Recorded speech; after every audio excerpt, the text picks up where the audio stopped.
Hi mga kapuyaters! Welcome back to Buhay Call Center Agent channel! So for today's video, we will be talking about a survey. Kasi nagpa-survey po ako sa mga taga Buhay Call Center Agent Facebook page. Kasi nagtataasan na ngayon ng mga bill ng kuryente, may bill pa ng internet, para sa mga nag-work from home. So sa tingin nyo ba, dapat nang mag-ambag ang mga call center companies sa kanilang mga work from home agents sa pagbabayad ng electricity bills or internet bills? So the options are yes, no, or nag-aambag na. So marami po tayong mga pinulot ng mga comments dito. So like for example, kay Kine Dialde, currently working from home, and yes, we are lucky because AFNI is giving us electricity and internet allowance. So, good for them kasi meron nang binibigay sa kanilang allowance. During this uncertain times, enough na may job ako. Kung may madadagdag, thanks. Kung wala, okay lang din. Importante, may work, and again, during these weird times, be thankful. Count your blessings. Have a good one. Sabi naman ni Randy. Tama din. Ano yun kayo, sa totoo lang, ako din. Ganun din yung perception ko. Mas maganda na may work ka sa panahon ngayon. Kasi dahil ang hirap-hirap ng panahon ngayon. Dahil pandemic, a lot of people does not have work. Companies are closing or declaring bankruptcy. So, we're very lucky in the BPO industry that we still have a job. We're working from home. We're safe with family. So, okay na din. If you will tell me, okay na din. As long as continuous po yung aking kinikita, kahit walang ambag for electricity or internet, that's okay. That's fine. As long as money is coming into my pay. Diba? So, thank you, Randy, for your comment. Now, sabi naman ni Jess Castante, yung allotted nyo for pamasahe can already compensate para sa kuryente. Win-win na yan. Mag-office kayo, gagastos din naman kayo sa pamasahe. And not just pamasahe, ganun din sa food. Kasi for sure, bibili ka sa fast food, or bibili ka sa pantry, or bibili ka sa karinderya sa tingin natin. So, pamasahe, pati na rin for food. But kung nasa bahay ka lang, kasama ka dun sa budget na kinakain ng family. So, you are saving from spending your food, going to office, and then yung fare. So, it's a win-win situation nga naman. So, that's it. Sabi ni Vivian, I think it's fair enough if hindi sila nagbibigay for internet. But if they do, I think it's enough. Internet bills is magkano din. Malaking bawas din siya sa bills ng employees, but if they don't, siguro tama lang na magbigay sila kahit fixed amount monthly like 1,500. Malaking tulong na siya. Yes, kaya mas maganda rin, like the other comment, she's from AFNI. AFNI is giving out allowances for internet or electricity. And good for them kasi malaking tulong yun, di ba? And there's some company na instead na magbibigay sila ng, let's say, fair allowance, nagbibigay na lang sila ng internet allowance or electricity allowance. Mga ganun. Parang may mga allowances sila kino-convert. So, it's still good kasi they're helping, the company is helping us. So, sabi naman ni Leah, nag-aambag na 2K monthly para sa internet since March. Transport communication allowance continues din.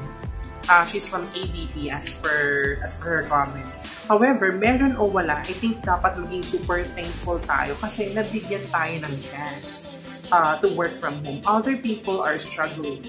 Naglalakad pa, makapasok lang. And yes, totoo yun. Yung iba nga, alam mo yun, nagsisacrifice talaga din silang magstay sa work just to earn money and not seeing their family for how many weeks, how many months. Diba? So, we're very fortunate na makapag-work from home. So, yun. Let's read another comment. Caf Talavera, pamasahe plus pagkain na nagagastos mo sa office plus convenience mo sa work from home na di na-expose sa risk na makasagap ng COVID versus cost ng kuryente na nakonsumo ng electric fan o aircon, laptop, desktop, monitor plus portion ng gigabyte use, prepaid man or postpaid. Analyze daw, sabi niya. Tama siya, may point siya doon. You need to weigh in. Sabi ni Gilbert, dapat lang na mag-ambag sila. Ang laki ng tipid nila sa liability sa site, kuryente, tubig, maintenance at rent nila sa facilities. Huwag nilang sabihin cost-cutting sila kasi hindi naman nahinto ang operations nila. Just my thoughts. Eto naman ang thoughts ka dyan, Gilbert. For sure, like sa ibang company, hindi naman sila, hindi naman nag-stop yung rent nila sa building. For sure, nagre-rent pa din sila. Continuous yun.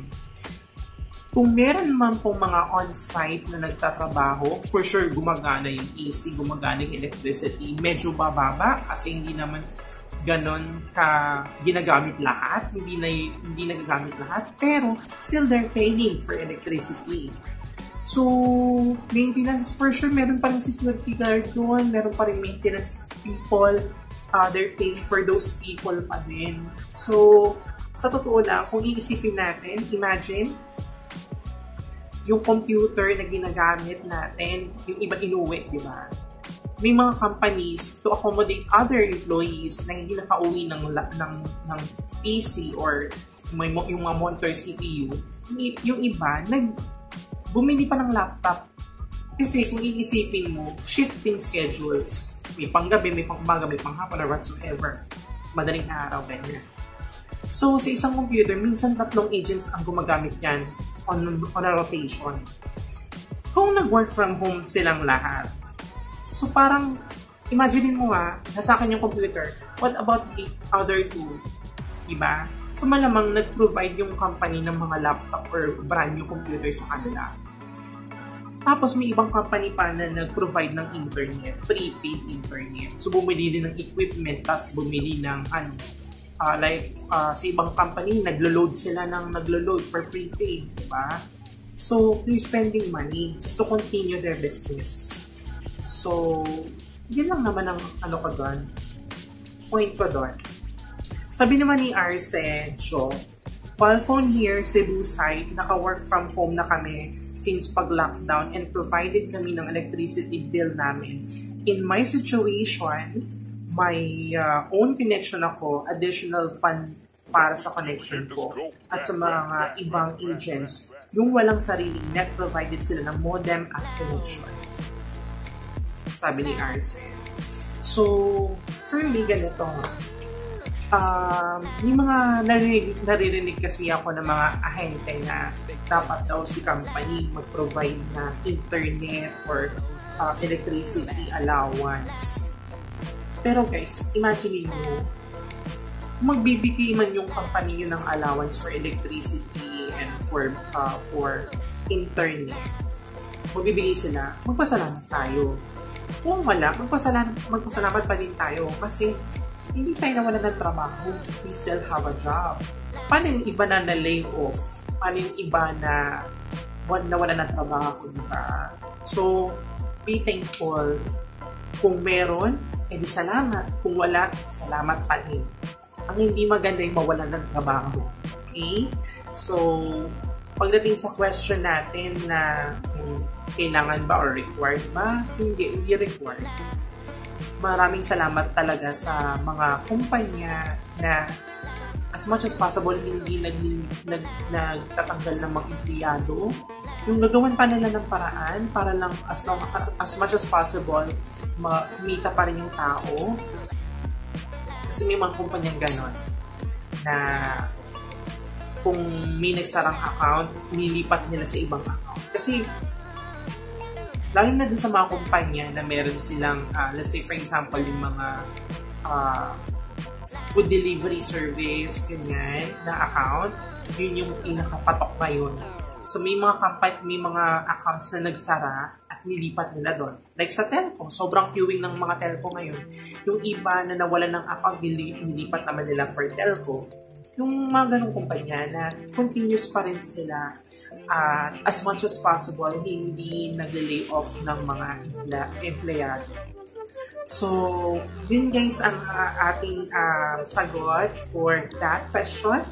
Kung dapat bang mag-ambag ang isang kumpanya ng BPO sa kanilang mga work from home agents with regard to electricity bill and internet bill. So yun po.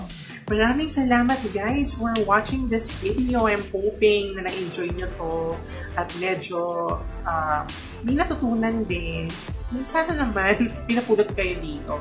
Kung wala, okay. Pero comment kayo kung ano yung feedback nyo about this topic. Para naman, meron tayong healthy conversation. Magkaroon tayo ng healthy conversation. And for sure, I will be reading your comments, suggestions, feedback.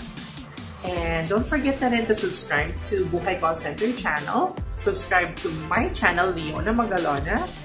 And give us a thumbs up and click the notification bell na lang for the next uploads. Maraming salamat guys. And I'm now signing off. Bye-bye!